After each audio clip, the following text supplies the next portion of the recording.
find the first three terms of each sequence.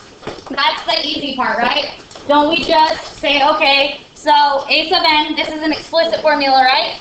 And this is also an explicit formula, which means it's written in terms of n, correct? A formula written in terms of n.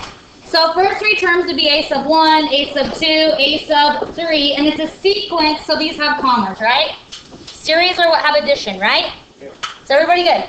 So a sub n is 1, so 1 plus 1 is 2. A sub 2, 2 plus 1 is 3, and 3 plus 1 is 4. We've written the first three terms of this sequence. Is everybody comfortable with that? Next one. Now notice, this would be arithmetic. Do you see how we're adding 1 each time, everybody? It's arithmetic. If it's linear, it's arithmetic. Linear means degree 1. Degree 1? Yes. Anything else will be geometric. That's not degree 1. So this one is geometric, right? Okay, so geometric. Okay, awesome. So finding the first three terms, that'll be a sub 1, 2, and 3. These have commas. 1 squared is 1, right? 2 squared, 4, 3 squared is 9. Questions? Done with that. We see the difference between arithmetic and geometric, right? Okay, next thing it says, is this arithmetic or geometric? And then if it's arithmetic, what's the common difference? If it's geometric, what's the common ratio? So looking at this, we've got to determine, is it arithmetic or geometric? So arithmetic has common differences, right? So let's just start with that. Negative 1 minus 2.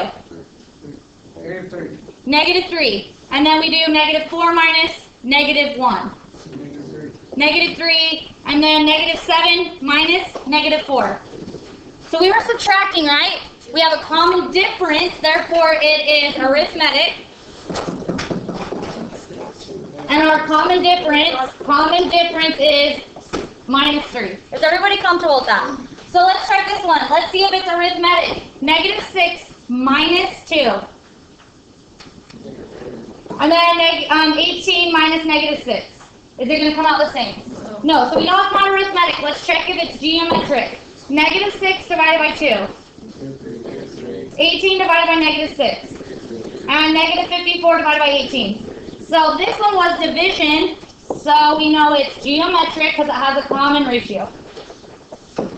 So the ratio was negative 3. We're good? Okay, sweet. So find the missing term of the arithmetic sequence, find the missing term of the geometric sequence. In each case, I literally just set up a statement and solve for x. I don't want to memorize any formulas that I don't have to. I'm not going to give you these formulas, so let's just think about it. Guys, this one literally just takes a little bit of thinking, which is actually pretty easy. So, find the missing term of the arithmetic sequence. So, since it's arithmetic, wouldn't we be adding each time the same amount? So, I'm going to put this in as x because I have no idea what it is. I can call it x, right? So, but let's think about it. With arithmetic, don't they have a common difference? So, wouldn't it be true to say x minus 2 better be equal to 6 minus x? Isn't that true?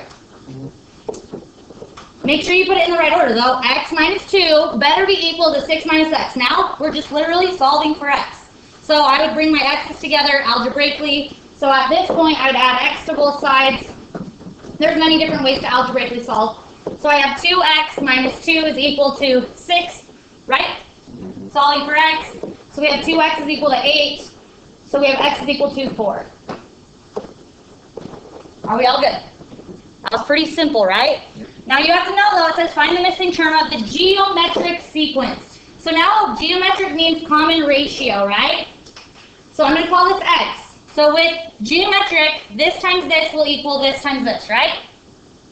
Or we could say x divided by 2 better be equal to 8 divided by x, right? Won't it be the same from one term to the next?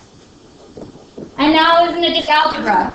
So we cross multiply and solve. I'm going to multiply both sides by x, but it divides out over here. Multiply both sides by 2, but it divides out over here. So we have x squared is equal to 16, right?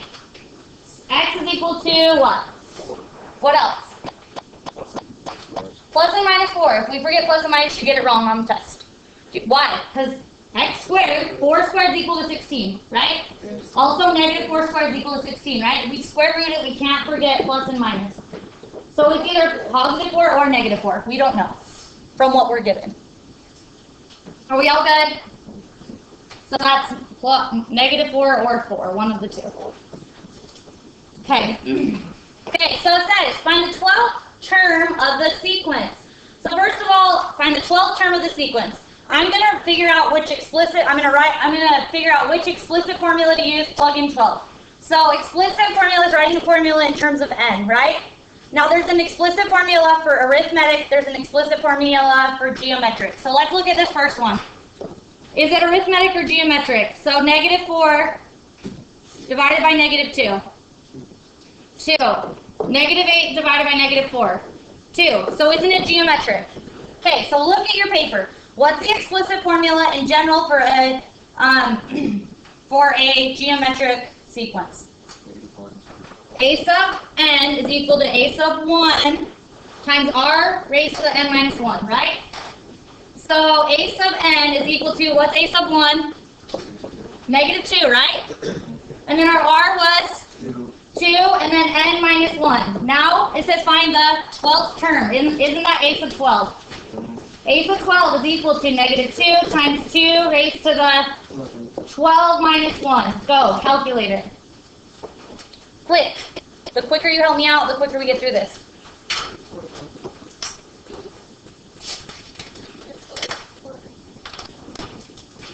What do we get? 4,000. Negative. Negative, say it loud. 4,096. Okay. We all got that? Okay, sweet. Okay, let's go with this one. So that's not the sum though, is it? That was the term, right? So by the time we had multiplied 2, a total of up to the 12th term, we would have got to there. Is everybody comfortable with that? So next one, it says find the 12th term of the sequence. So let's see if it's arithmetic or geometric. 6 minus 3. I'm doing arithmetic first. I'm going to try that. 6 minus 3 is 3. 9 minus 6 is 3. So don't we have a common difference? Therefore, it's arithmetic. We know the general formula for an arithmetic sequence is a sub 1 plus n minus 1 times d. So let's put that in. So a sub n is equal to a sub 1. 3 plus n minus 1 times the common difference, which was 3, right? And we don't need to simplify this. We're just trying to find the 12th term. So can we just plug it right in? A sub 12 is equal to 3 plus parentheses 12 minus 1 times 3. Go, go, go. 36. So we get 36. That was the 12th term. Comfortable with that, guys? So you're seeing the difference between now arithmetic and geometric. We just spent days on each, so that's why. Okay. Here we go, guys. These are probably the trickier ones. It says, write the series using summation notation, then evaluate the series for the specific number of terms. So first of all, we're taking this and writing it in summation notation. Remember, summation notation just means sum, which is just what this is, right? So first of all, we know we're going to have a sum sign. And then we know we're going to be starting with the first term, right? Now we need to figure out the total number of terms. And in this one, didn't it give us 20? So won't 20 go up here? We're summing up 20 terms. Wouldn't that be correct? Now we need to put in an explicit formula right here, because that's what summation notation is. So let's figure out if this is arithmetic or geometric, because they have two different explicit formulas here. 2 minus 1 is 1. 4 minus 2 is 2. Is it arithmetic? No, right? But let's check if it's geometric. 2 divided by 1. 4 divided by 2. And then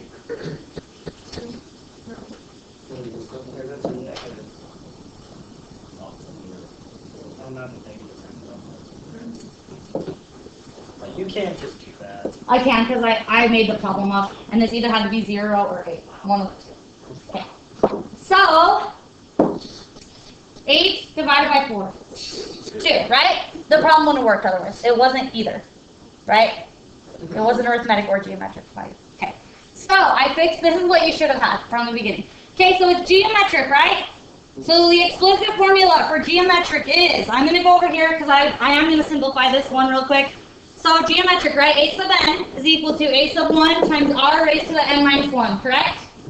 So a sub n is equal to a sub 1, which is 1, right? Times by r, which is 2. Are we following? And then n minus 1. So That's going to be right here. 1 times 2. I'm just going to write, we wouldn't multiply it in, but isn't 1 times anything just itself? So for my personal final answer on this one, I'm just going to say 2 raised to the n minus 1. Okay, there's part of our answer. There is it. There's that in summation notation, right? That 2's not part of the answer. Are we all good? Now it says, then evaluate the series for the specific number of terms. So we're summing up to 20 terms, right? Now, this is geometric, so we're going to use the formula for geometric.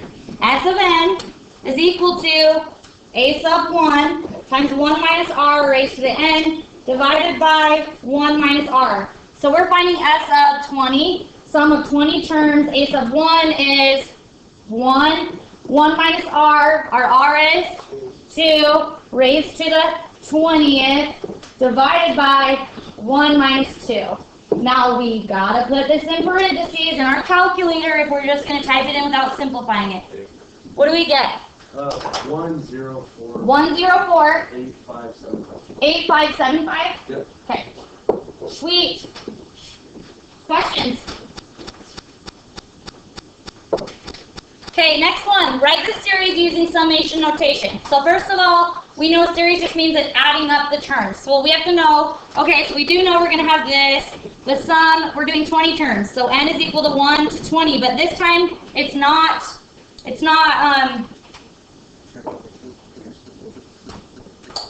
freaking A. I wanted to make this one arithmetic. Shoot. I wanted to make this one arithmetic. Let me maybe change the problem. Okay, so, is this arithmetic or geometric? I just told you. Are we adding 3 each time? Yes. So we have a common difference. So we know our explicit formula for arithmetic is a sub 1, right? Plus n minus d. N minus 1 times d, right? So our common difference was 3. So a sub 1 is 3 plus n minus 1 times d. D is 3, right? So we would simplify this. This is 3 plus 3n minus 3, so combining like terms will let us be 3n. Okay, 3n. Awesome, there's part of our answer. That's in summation notation. Now let's evaluate for 20 terms. So the sum of an arithmetic series is s of 20 is equal to, isn't it n over 2? You have the paper, right? We're all following? Yep. So that'll be 20 divided by 2 times a sub 1, which is 3, right? Plus, and then our final term, we need to calculate it real quick. Want to be at 20? So that's 3 times 20, right? Right? Are you guys good with why that is? Yeah. Okay, awesome. Go, go, go. 630. 630. Okay, I'm just taking people's words for it, so hopefully others, we're good? Okay. Okay. Evaluate the sum if possible. So looking at this one, can we find the sum of this? 2 plus 0 plus negative 2 plus negative 4 plus dot dot dot. Oh, No, right? Do we know when to stop adding? No. So you say, well, Infinite. can't. It's an infinite. You're right, it's infinite. So can't infinite at the same time. Look at what I was writing. Can't. So we can't find the sum. Does everybody understand why? yes. Okay. Now looking at this one, can we find the sum here? Can we? Yes. Is it infinite? Yes.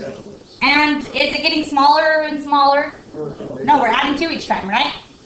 And here we were subtracting 2 each time. Still, can you ever know when to stop adding or subtracting? Okay, no. So we can't. Wait, so can you? Well, we're about to get there. You should know, we've done this. So it says evaluate the sum if possible. So it is infinite, but we do know that there are some cases when we can find the sum of an infinite series, right? So let's look at this one. 2 times 1/2 raised to the n minus 1. It's geometric, right? Now there are certain geometrics we can find the sum of. If it's getting smaller and smaller from one term to the next, right? So eventually it will get so small to be 0, right? Isn't our ratio 1/2? Smaller than 1, right? Okay, so we can find the sum. S is equal to a sub 1 over 1 minus r, correct? So a sub 1 would be the first term. So let's plug in 1. So that would be 2 times 1/2 raised to the 1 minus 1, which is 2 times 1/2 to the 0. 1/2 to the 0 is 2 times 1 is 2. So a sub 1 is 2 over 1 minus r. Our r is 1/2. So 1 minus 1/2. Go. Calculate it. Do these need to be in parentheses? Yes. What do we get? 4. 4. True. So the sum of this infinite geometric series is 4. Okay, what about this one? Can we find the sum of this one? Yeah, right? We have a start, we have an end. Is it infinite? No, it's finite, right? So is it geometric or arithmetic? We've got to know. Common ratio or common difference?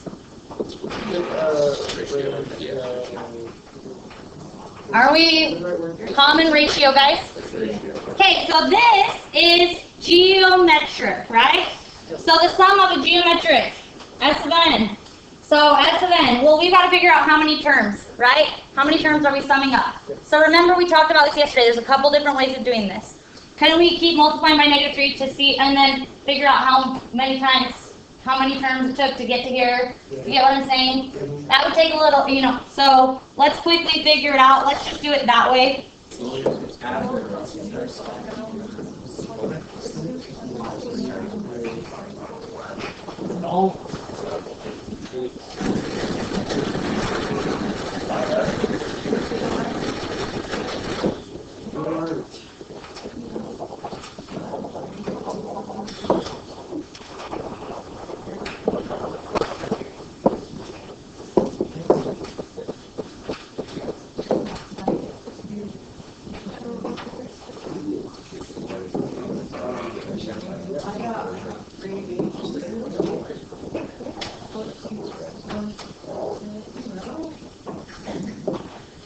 Okay guys, so just look up here real quick. I just did the work for you. So do you see what I did? I kept multiplying by -3 till I got to here, and I counted up how many terms I'm summing up. Do you see what I'm saying? So I'm summing up 7, and I'm just plugging it into the formula. Okay, just making sure we're all good.